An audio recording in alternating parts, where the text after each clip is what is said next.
The Lord be with you. And with your spirit. A reading from the Holy Gospel according to Matthew. Glory to you, O Lord.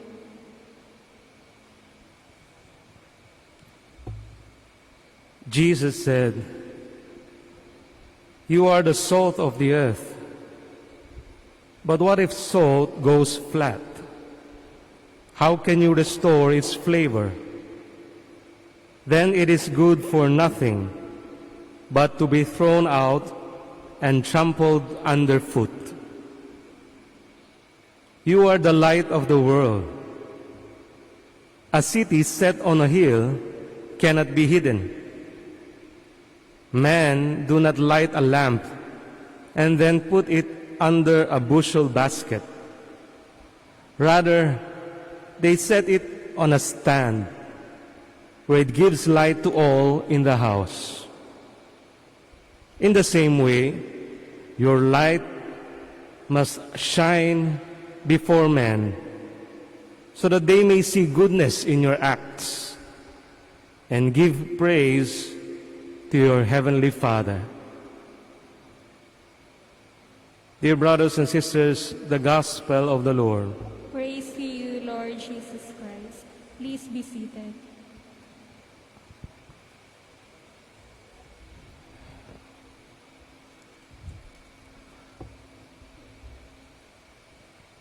Masarap kumain ng chichirya, di po ba?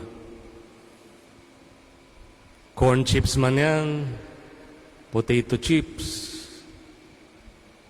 cheesy chips, tortilla chips, o kung ano pa. Lalo na kung ikay nanonood ng pelikula, streaming online. Yan ang new normal natin. Nanonood tayo ng pelikula sa bahay na lang. Pero masarap pa rin habang ikay nanonood, kumakain ka ng chichirya. O kaya popcorn para talagang damang-damang mong nanonood ka ng sine. Hindi nyo ba napansin na habang kayo'y kumakain ng chichirya o popcorn, pasarap ng pasarap, habang ito'y paubos ng paubos. At habang paubos ng paubos, kulang na lang, dilaan mo yung buong kamay mo para malasahan mo yung sarap ng chichirya. Naisip niyo ba kung bakit? That is due to gravity. Kasi yung mga flavorings na nilagay doon sa chichirya, nahuhulog sa baba. Kaya nga, paalat ng paalat habang paubos ng paubos. At kaya nga rin, marami sa atin ngayon, lalo sa mga kabataan, maalat ng kumain. Feeling natin matabang yung kinakain natin kasi nasanay na tayo sa maalat na pagkain ng chichirya, kahit ng popcorn. Ang solusyon daw para hindi maiwan yung alat sa ilalim, kalugin mo. Popcorn man yan o chichirya, kalugin mo para nababalanse yung flavorings o yung asin na nilalagay mo dun sa popcorn sa lahat ng bahagi nito. Hindi lang naiiwan sa ilalim. Pagkat yung asin nilalagay hindi lang sa chichirya o sa popcorn, kundi sa kahit anong pagkain, ito'y inilalagay to enhance the flavor of the food. Not to replace the taste of the food, but simply to enhance it. Bakit? Kapag kasi sumobra ang asin mo, wala ka nang nalalasahan kundi alat. Hindi mo na malasahan yung totoong lasa ng karne, ng manok, ng isda. Because it now replaces the flavor of the food rather than enhancing it. Ganon din sa ilaw. Sa tuwing tayo nanonood ng pelikula, maging sa sinihan man o sa ating bahay, sa ating kwarto, ina-adjust natin yung brightness. Hindi maaaring sobrang liwanag, hindi rin naman maaaring sobrang dilim. Yung tamang-tamang ilaw lamang. Sapagkat kapag ka sumobra yung ilaw, wala ka nang makikita sa pinapanood mo, kundi yung ilaw. The light now replaces what you should be seeing on the screen. Kapag ka naman diniliman mo, wala ka namang makita. The light is simply there to help us see things, not to replace the things that we should be seeing. In the same manner, when we are called by Christ in today's gospel to be the salt and the light of the world, we are not to replace Him as the true source of flavor and light of the world. We are simply to lead others towards God, not to replace Him. Kanya nga ngayon na sineselebrate natin ang isang santo na minsang nagbigay din ng ilaw sa marami, nagbigay liwanag sa mga naguguluhan, sa mga nasa dilim, through His way of illuminating people. We recall what He said.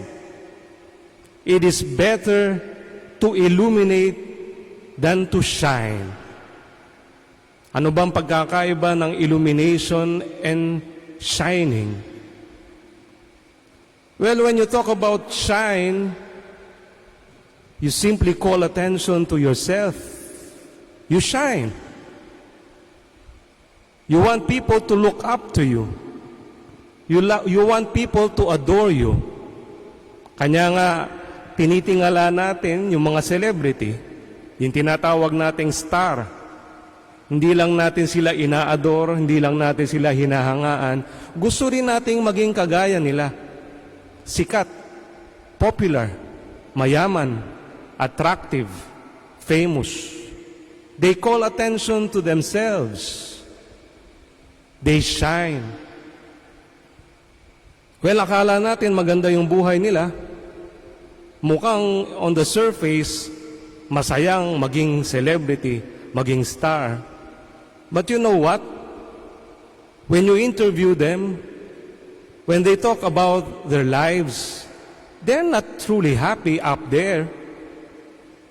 In fact, they yearn to be seen as who they are, not for what they have projected themselves to be. They don't want to be seen as rich, as attractive, as famous. Rather, they want to be seen as who they truly are. Yan isang consequence when we aspire to shine rather than to illuminate. Because to illuminate is a different thing. To illuminate is not to call attention to yourself, but rather to help others see the path, to illuminate the path towards them, to illuminate the road, the path towards God. That is what we are called upon. Lalo na sa ating mga nagtatrabaho sa eskwelahan, hindi lamang sa mga guro, kundi pati rin sa mga empleyado. We are not called to shine. We are called to illuminate others. We are called to lead others to God. Paliwanagin ang daan patungo sa Diyos. Not to call attention to ourselves. Lalo sa panahon ngayon, napakaraming umaagaw ng ating atensyon. Sa pagbukas mo lamang ng internet, all sorts of information will come to you. Hindi mo na alam kung alin dito ang pipiliin mo. Gusto mong kunin lahat. Parang lahat maganda, lahat attractive, lahat akala mo makakabubuti sa'yo. Kapag ka nagbukas ka pag nag-shop ka online, parang lahat gusto mong bilhin in one click of the finger. But you know what? Not all of these things are beneficial to us. Not all of these things are things that we need. Ang isang mahalagang bagay na maituturo natin lalo sa mga estudyante ngayon, guro ka man o nagtatrabaho sa eskwelahan, we teach them how to be mindful. Mindfulness.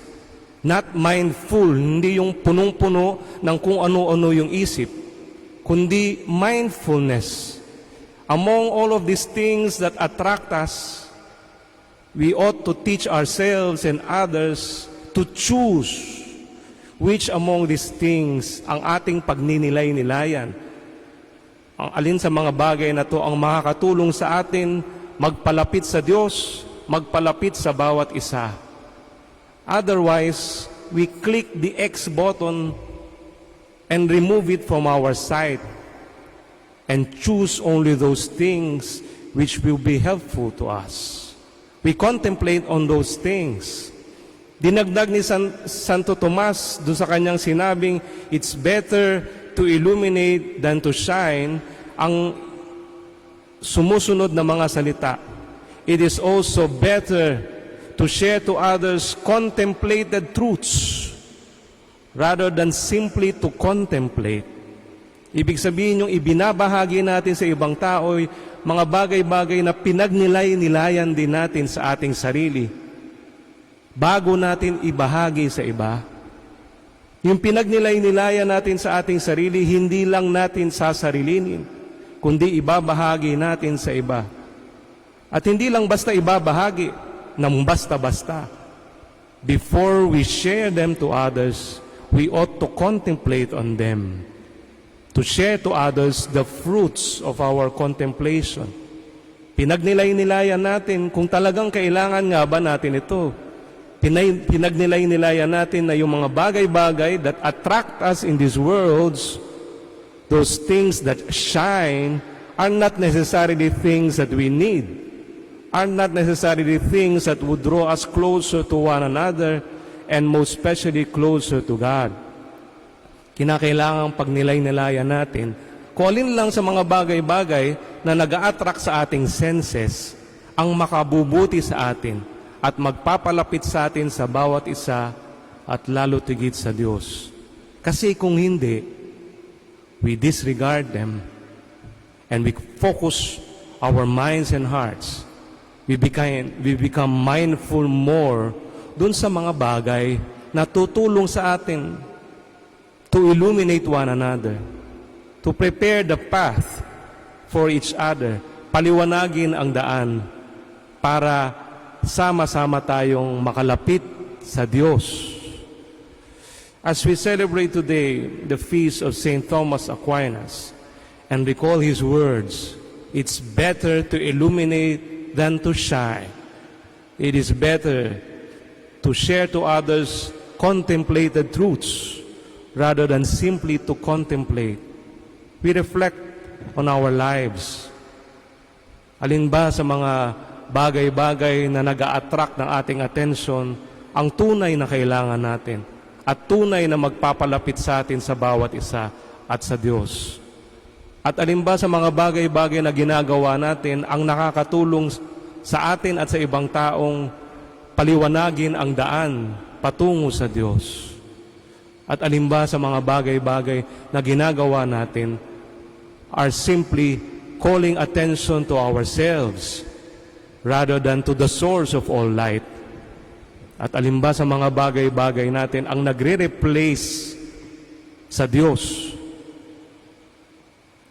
We reflect on these things and go back to what Christ said in today's gospel.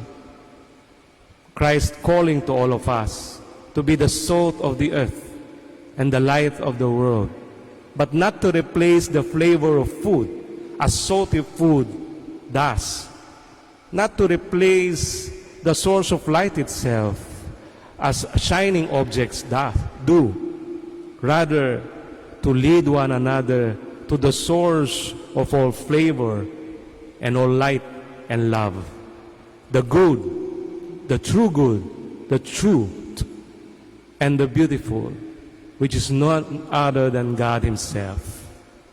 Like St. Thomas, may we be instruments of God as salt and light is, to lead one another closer and closer to the source of light and love, who is God Himself.